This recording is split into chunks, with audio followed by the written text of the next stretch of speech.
ام عندہم الغیب فہم یکتبون.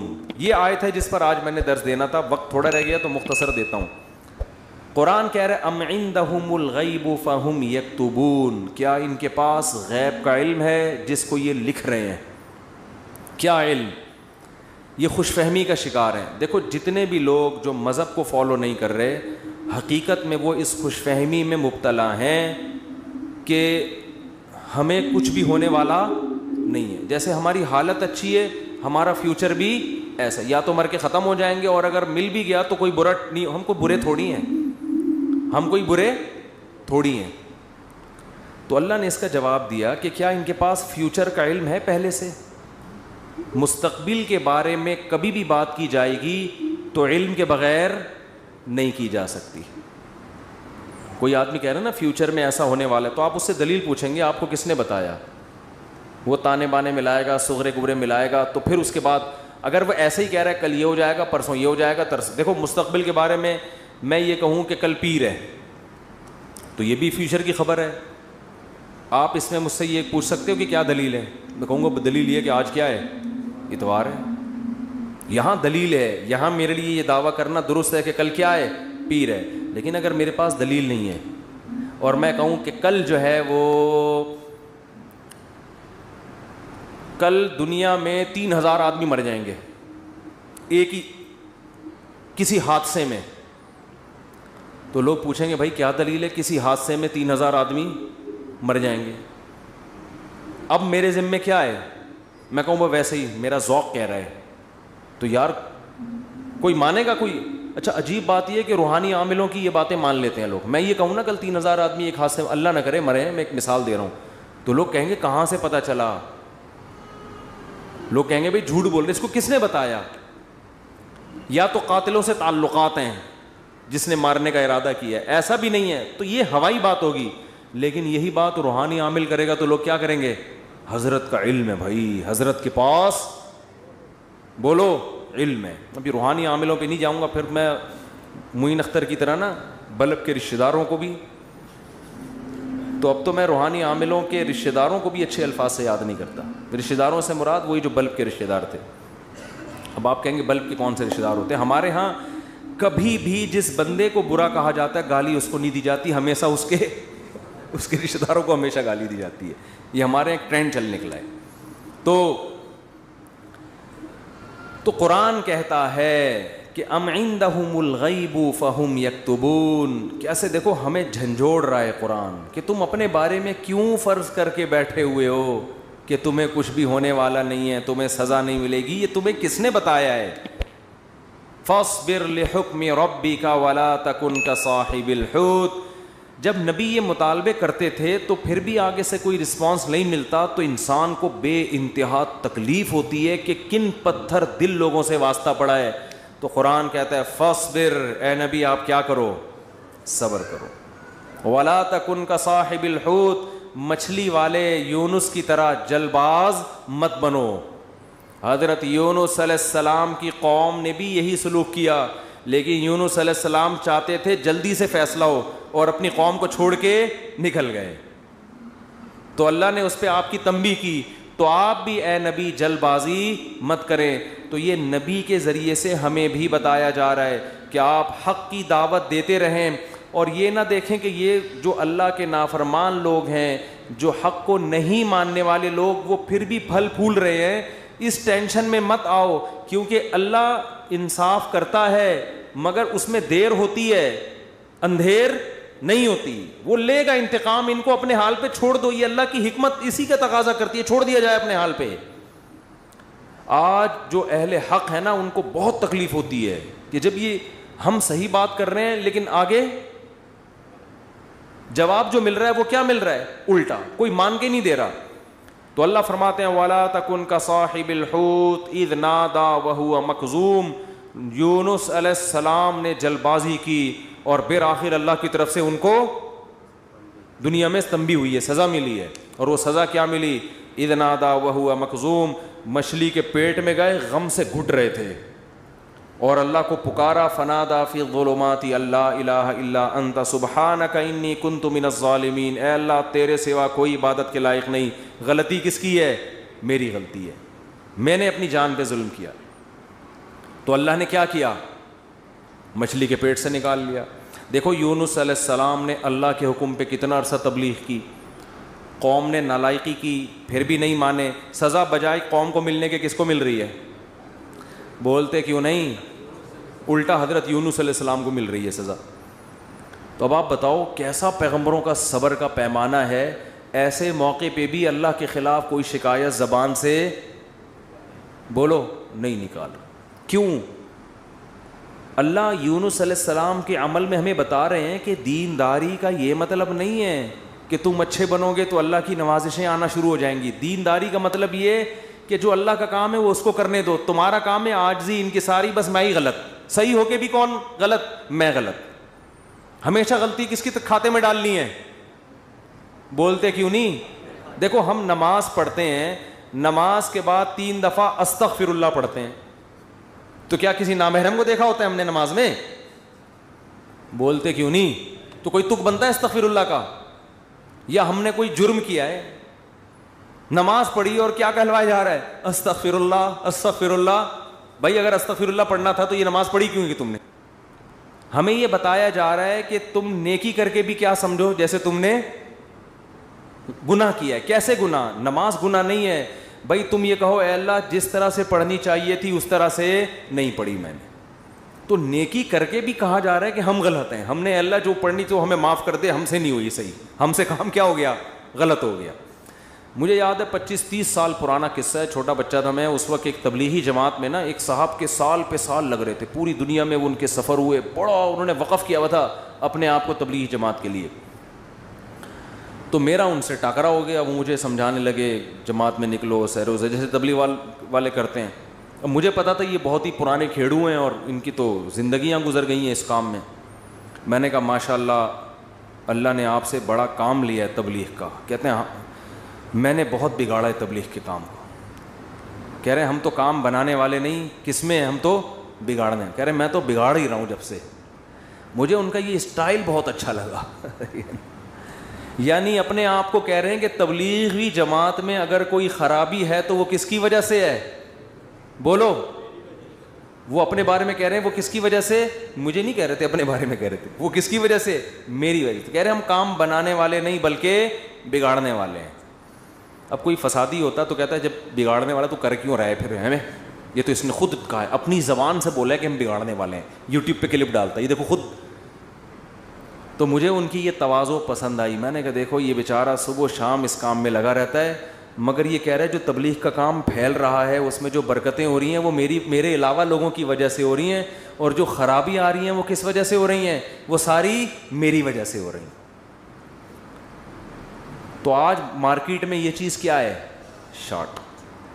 ہر اچھا کام میں نے کیا, برا کام ستار بھائی نے کیا. ستار بھائی نہ ملے کہیں مجھے. ایک دن ایک فون آیا, میں نے فون اٹھایا, کون؟ کہہ رہے ستار بھائی بات کر رہا ہوں. ارے میں نے کہا بیٹا یہ مجھے نہیں چھوڑے گا. یہ کہے گا مفتی صاحب بہت تم نے جو ہے نا, لیکن وہ شکر ہے ایسی کوئی بات تھی نہیں. تو جنات کا دیکھ لو, قرآن مجید میں آتا ہے کہ جب نبی صلی اللہ علیہ وسلم نے تبلیغ کا کام شروع کیا نا, تو جنات بھی کی ایک جماعت نے نبی کے قرآن کی تلاوت سنی اور جا کے اپنی قوم کو انہوں نے تبلیغ کرنا شروع کی. تو تبلیغ کا انداز دیکھو جنات کا, کیونکہ ہدایت مل گئی تھی ان کو, مسلمان ہو گئے تھے. تو تبلیغ کیسے کر رہے ہیں کہ بھئی دیکھو دنیا میں کوئی بڑا کام ہوا ہے, ہمارا آسمانوں پہ داخلہ بند ہو گیا, انا لا ندری ہمیں نہیں پتا, اشر ارید بمن فی الارض کہ جو اللہ نے محمد صلی اللہ علیہ وسلم کو دنیا میں بھیجا اور شیاطین کا اوپر جانے کا سیٹ اپ بند کر دیا, ہمیں نہیں پتا کہ زمین والوں کے ساتھ شر کا ارادہ, کیونکہ بعض دفعہ اللہ پیغمبروں کو بھیجتے ہیں حجت تمام کرنے کے لیے تاکہ حجت تمام ہو اور پوری قوم کو تباہ کر دیں, تو شر بھی ہوتا ہے نا اس میں. کہہ رہے ہیں انا لا ندری ہمیں نہیں پتا, اشر ارید بمن فی الارض کہ جو لوگ زمین میں رہتے ہیں ان کے ساتھ برائی کا ارادہ کیا گیا ہے, ام اراد بہم ربہم رشدا یا ان کے رب نے ان کے ساتھ بھلائی کا ارادہ کیا ہے. اسٹائل نہیں سمجھ میں آیا میرا خیال ہے. دیکھو جملہ یہ ہونا چاہیے تھا کہ ہمیں نہیں پتا یہ جو کچھ ہو رہا ہے ہمیں نہیں پتا کہ رب نے ان کے ساتھ برا چاہا ہے یا اچھا چاہا ہے. اصل میں تو یہ ہونا چاہیے نا. لیکن جنات کیا کہہ رہے ہیں؟ آج کل تو انسان اتنے سمجھدار نہیں ہیں جتنے اس زمانے کے جنات سمجھدار تھے یار. جنات یہ نہیں کہہ رہے کہ ہمیں نہیں پتا کہ اللہ نے انسانوں کے ساتھ برائی کا ارادہ کیا ہے یا اچھائی کا. یا تو یہ کہنا چاہیے تھا, یا جنات کو بالکل اس کے الٹ کہنا چاہیے تھا کہ ہمیں نہیں پتا کہ زمین والوں کے ساتھ برائی کا ارادہ کیا گیا ہے. کر کون رہا ہے یہ نام نہیں لے رہے, ہم ہائی لائٹ نہیں کر رہے. انسانوں کے ساتھ برائی کا ارادہ کیا گیا ہے یا اچھائی کا ارادہ کیا گیا. دونوں پیسو وائس ہوتے ہیں. ایکٹیو پیسے کا فرق تو پتا ہوگا نا. بھائی اس نے مارا ہے, وہ مارا گیا ہے. جب ہم کہتے ہیں ہی از کلڈ, وہ مارا گیا ہے, تو مارنے والے کو ہم شو نہیں کر رہے ہوتے. فاعل کا نہیں پتا ہوتا, سبجیکٹ کا نہیں پتا ہوتا کہ مارنے والا ہے کون. سمجھ میں نہیں آ رہی. تو قرآن کہہ رہا ہے ہونا یہ چاہیے تھا کہ جنات یا تو شر اور خیر کا ارادہ کرنے والے کا نام نہ بتاتے کہ کون ارادہ کر رہا ہے, بلکہ دونوں کو پیسو وائس میں لاتے کہ ہمیں نہیں پتا کہ زمین والوں کے ساتھ برائی کا ارادہ کیا گیا یا اچھائی کا ارادہ کیا گیا. یا تو یوں کہتے, اور اگر سبجیکٹ کا ذکر کرتے تو یوں کہتے ہمیں نہیں پتا کہ رب نے زمین والوں کے ساتھ برائی کا ارادہ کیا ہے یا اچھائی کا ارادہ کیا ہے.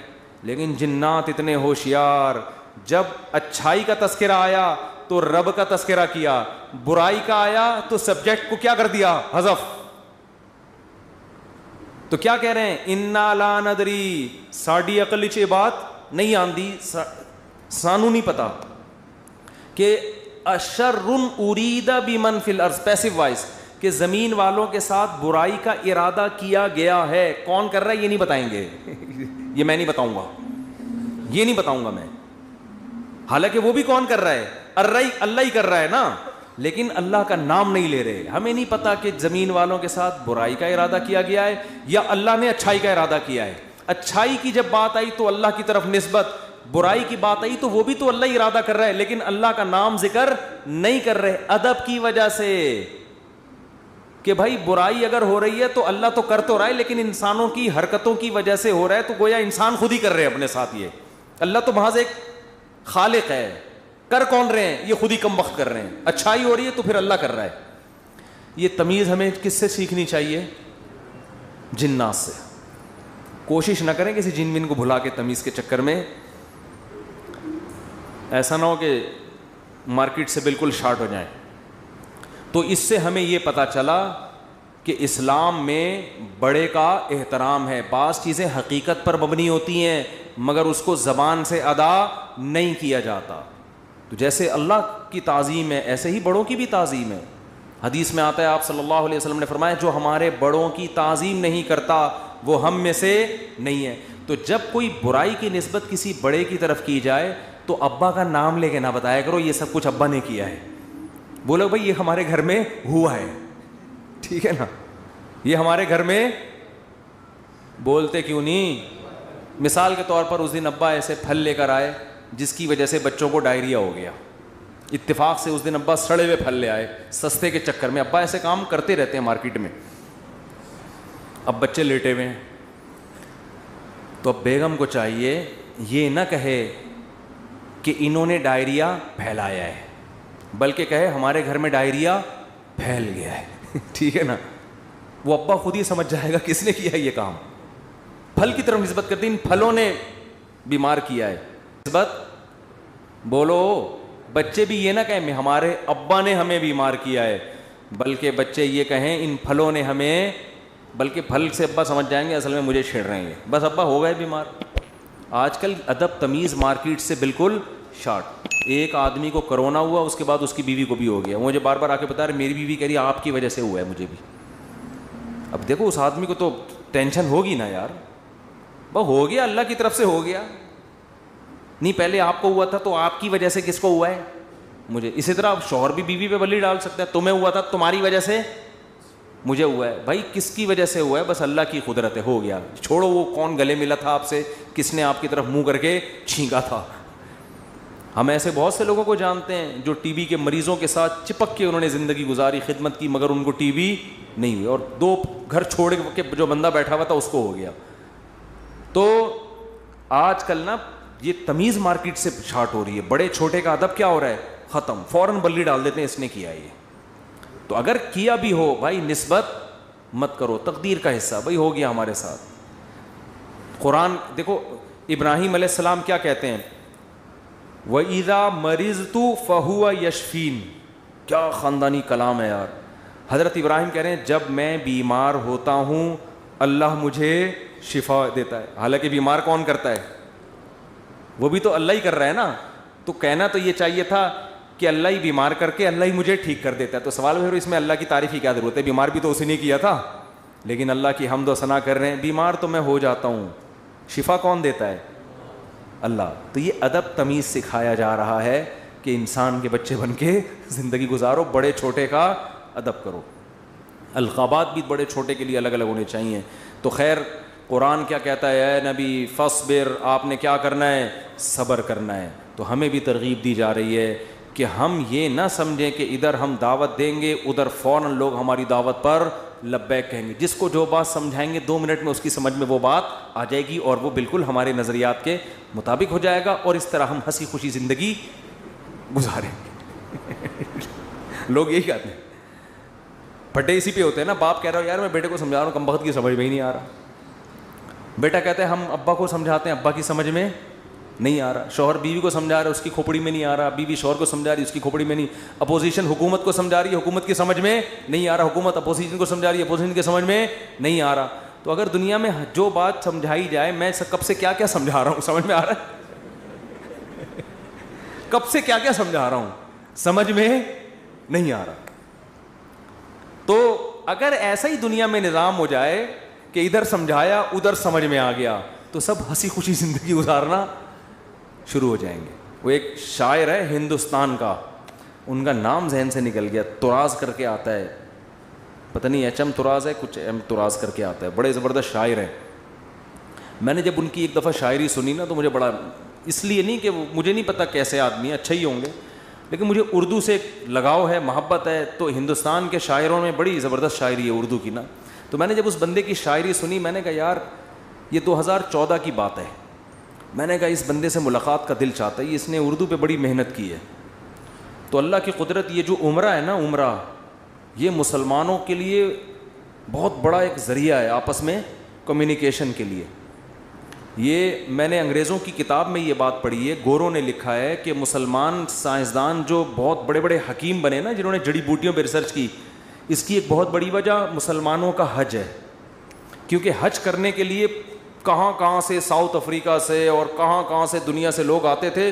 وہ پیدل جنگلوں سے گزرتے اور اس میں جڑی بوٹیوں پہ تحقیق کرتے تھے. آپ ذرا حکیموں کی, پرانے حکیموں کی کتابیں پڑھیں نا, ایسے ایسے جڑی بوٹیوں کے خواص لکھے ہیں. آدمی کہتے ہیں انہوں نے ان کو یہ پتہ کہاں سے چلی.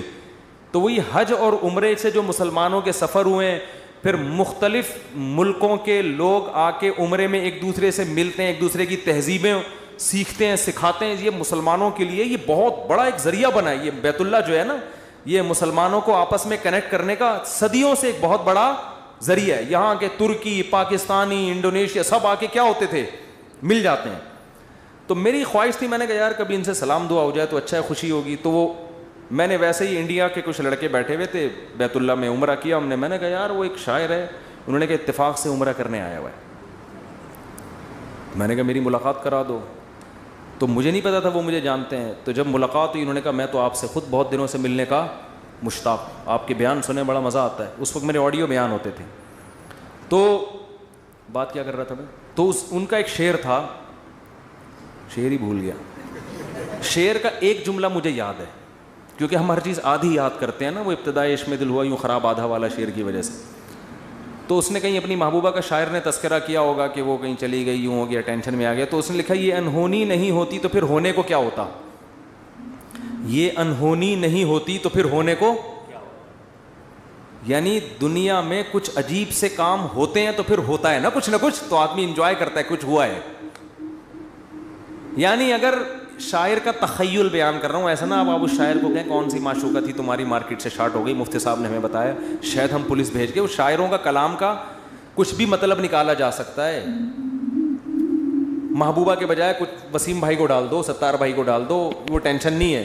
تو شاعر کے کلام کو کبھی الفاظ کو نہیں پکڑا جاتا, اس میں ہر آدمی اپنے حساب سے اس کا مفہوم بیان کر رہا ہوتا ہے. تو ہم نے اس کو اپنے حساب سے اس شعر کو لیا کہ دنیا میں کچھ ہونے کے لیے کچھ انہونیوں کا ہونا بولو ضروری ہے. سمجھ رہے ہو؟ دیکھو بعض لوگ کچھ کر کے موسٹ وانٹیڈ بن جاتے ہیں تو وہ اسی کو انجوائے کرتے ہیں, کہتے ہیں اگر یہ نہ ہوتا تو ہم موسٹ وانٹیڈ, وہ کیا ہے, بدنام جو ہوں گے تو کیا نام نہ ہوگا. نام پیدا کرنے کے لیے بدنام ہونا بھی ضروری ہے. تو اس نے کہا یہ انہونی نہیں ہوتی تو پھر ہونے کو کیا ہوتا. تو میں یہ کہہ رہا ہوں اگر یہ ٹینشنیں دنیا میں نہ ہو تو ہونے کو کچھ ہو ہی نہیں. آپ نے بیگم کو بات سمجھائی, سمجھ گئی. اس نے آپ کو سمجھایا, آپ کی سمجھ میں فوراً آ گیا کہ یہ کیا کہہ رہے. آپ نے اپنے بچے کو ایک دن کچھ سمجھایا, اس کی سمجھ میں فوراً آ گیا. تو گالیاں ہوتی دنیا میں پھر پھر کوئی بلب کے رشتہ داروں کو گالیاں دیتا, بولو نا. تو خیر اور شر کا مقابلہ کیا ہو جاتا, ختم. پیغمبر امتیوں کو سمجھاتے, 2 منٹ میں بات سمجھ میں آتی. نبی آ کے سمجھاتے, بھئی یہ 360 بت پتھر کے بنے ہوئے تم نے رکھے ہوئے ہیں, یہ غلط ہیں. وہ کہتے ہیں او اچھا, یہ تو بالکل صحیح کہا آپ نے. ہم اپنے ہاتھوں سے اپنے خدا کو بناتے ہیں, یہ بننے میں ہمارے محتاج, تو بھلا یہ ہماری مدد کیسے کریں گے.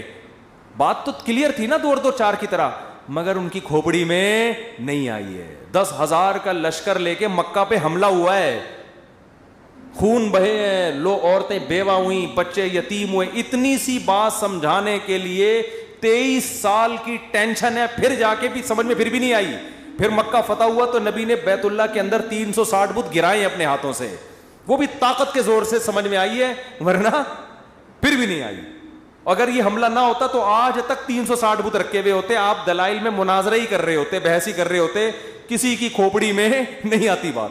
تو بھائی اتنی بڑی حقیقت جب بحث سے کسی کی کھوپڑی میں نہیں آئی تو آپ کی بیگم آپ کی فرما بردار کہاں سے بن جائے گی, کیونکہ آگے اس کے پاس بھی دلائل ہوتے ہیں سمجھانے کے لیے. آپ اس کو جب سمجھاؤ گے شوہر کے یہ حقوق ہیں تو کہے گی کہ صرف شوہر ہی کے ہیں, بیوی کے نہیں ہوتے. اب کیا جواب دو گے آپ؟ اب یا تو 10,000 کا لشکر لے کے سسرال پہ حملہ کرو یہی ہوگا. 10,000 کا لشکر لے کے کیا کرو, سسرال پہ حملہ کرو, اپنے حقوق پاس کرواؤ. ایسا نہیں ہوگا. تو بس یہی ہے کہ آپ نے سمجھایا, نہیں سمجھ میں آیا اس نے سمجھایا, آپ کی سمجھ میں نہیں آیا. ہنسی خوشی زندگی گزارو. بولو یہ انہونی نہیں ہوتی تو پھر ہونے کو کیا ہوتا. تو اس لیے دنیا میں جو بھی ہو رہا ہے نا, اپنی ذمہ داری پوری کرو, اپنا الو سیدھا رکھو. جو اپنی ذمہ داریاں پوری کرو, باقی جو ہو رہا ہے ہونے دو, ٹھیک ہے نا. حکیم الامہ حضرت مولانا اشرف علی تھانوی رحمۃ اللہ علیہ ایک بات بہت زیادہ فرمایا کرتے تھے کہ جو چیز اختیار میں ہے اس میں سستی نہ کرو, جو اختیار میں نہیں ہے اس کی ٹینشن مت لو. اولاد بگڑ گئی, بھائی آپ نے کوشش کی سمجھانے کی, اب کنٹرول میں نہیں ہے, چھوڑ دو یار. یہ ساری زندگی یہی ٹینشن نہیں, بولو پالتے ہیں ٹینشن, میرا بچہ کیوں نہیں صحیح ہو رہا, میرا بچہ کیوں نہیں صحیح ہو رہا, میرا بچہ کیوں نہیں صحیح ہو رہا. اور چھوڑ دے یار اس کو اپنے حال پہ, چھوڑ دو اس کو اپنے حال پہ. یہ کیوں نہیں ٹھیک ہو رہا, وہ کیوں نہیں ٹھیک ہو رہا, یہ کیوں نہیں صحیح ہو رہا, عمران خان نے جو وعدے کیے تھے پورے کیوں نہیں ہو رہے. تمہارے اور کم ٹینشن ہے یار. تو اللہ پوچھ لے گا بھائی جو آپ نے وعدے کیے تھے پورے کیے کہ نہیں کیے. تو جو کام اپنی ذمہ داری میں, حتیٰ کہ کسی نے ان سے پوچھا کہ حضرت میرا نماز میں دل نہیں لگتا, خیالات منتشر رہتے ہیں. انہوں نے فرمایا نماز میں دل لگانے کی کوشش کرنا فرض ہے, دل لگنا فرض نہیں ہے. کوشش کرو, لگے ٹھیک ہے, نہیں لگے تو بھی ٹھیک, ہمارے اختیار میں نہیں ہے بھائی. جب نماز میں دل نہ لگنے کا بھی ٹینشن, کیونکہ اللہ نے کبھی ایسی بات پہ اللہ آپ کو نہیں پکڑے گا جو آپ کے اختیار میں نہیں ہے. ہمارے جامعہ دارالفتہ میں حضرت مفتی رشید احمد صاحب کے ایک مرید تھے کیا ہیں ابھی بھی, تو وہ نماز میں ان کو نیند بہت آتی تھی, ویسے جاگتے رہتے تھے, ادھر نیت باندھی سو گئے, ادھر نیت باندھی کھڑے کھڑے سو رہے ہوتے تھے, سجدے میں گئے اٹھ ہی نہیں رہے, کونی مار کے اٹھاتے تھے ان کو, اٹھو بھائی. اور ویسے ٹھیک ٹھاک پھر رہے ہیں. وہ تھے بڑے نیک, ان کو فکر تھی یار نماز میں دل لگانا چاہتا ہوں, اور نمازیں بھی ماشاءاللہ بہت پڑھتے تھے, تہجد کے پابند, لیکن جب کھڑے ہوئے سو جاتے تھے.